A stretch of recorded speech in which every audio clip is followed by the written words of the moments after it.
Saide, Salam. niye bekirsin kızım? Hiç. Elə belə. Yok.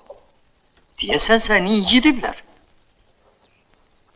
Gedek benimle stansıya, mektupları kabul edek. Gedek kızım, gedek. Yolda yüreğin açılar. Elə. Yaxşı, evde ne var ne yok? Mühendis sizde olur. Bəli. Atamın otağında. Çingiz yaxşı adamdır. Bəlkə də yaxşı adamdır. Yoksa hatırına deyip. Yox. Ancaq özündən başqa heç kəsi bəyənmir.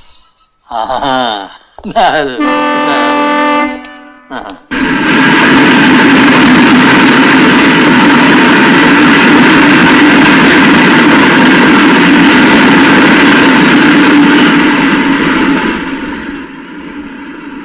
Buradan geçeceksin.